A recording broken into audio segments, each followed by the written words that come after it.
Election শেষ হওয়ার পর কি নেতারা কোথাও মারা যায় না হারিয়ে যায়? ঠিক তেমনই আমাদের মাননীয় মুখ্যমন্ত্রী গ্রামে গ্রামে মাইকিং করছে যে আমাকে ভোট দাও। আমি লক্ষ্মী ভাণ্ডার, কন্যাশ্রী, রূপশ্রী, যুবশ্রী দিচ্ছি, আমাকে ভোট দাও। তো তোমাকে এগুলো কে দিতে বলছে? আমরা এগুলো চাইছি?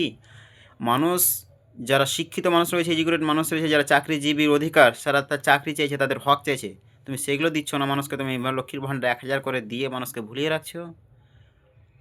তোমার আমলে ২৫,০০০ স্কুল বাদ চলে গেছে। মানে একটা যদি স্কুলে ১৫ জন করে শিক্ষক থাকে তবে ৩,৭৫,০০০ শিক্ষক বাদ চলে গেছে। একটা স্কুলে যদি ২০০ জন করে ছাত্র থাকে তবে ৫০ লক্ষ ছাত্র জীবন নষ্ট হয়ে গেছে। আবার তুমি গ্রামে গ্রামে মাইকিং করছো।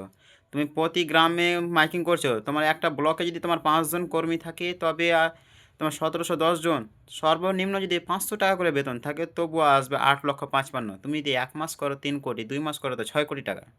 আবার তুমি দুর্গাপুজোয় খরচ করেছো ১২০০ কোটি টাকার মতো। টাকাটা কি তোমার বাবার ঘরের টাকা, আমাদের জনগণের ট্যাক্সের টাকা? তুমি এই ট্যাক্সের টাকা দিয়ে তুমি কোনো কোনো স্কুল, কলেজ, হসপিটাল, রাস্তা, কোনো কর্মস্থল, কোনো কলকারখানা তৈরি করতে পারতে? তুমি মানুষকে নকরি দিতে পারতে? তাহলে মানুষকে এই আর লক্ষ্মী ভাণ্ডারের আশায় থাকতে হতো না। তুমি সঠিকভাবে কাজ করো যাতে তোমার মানুষ কাজ দেখে তোমাকে ভোট দেয়। তোমাকে যেন প্রচার করে মাইকিং করে ভোট না চাইতে হয়।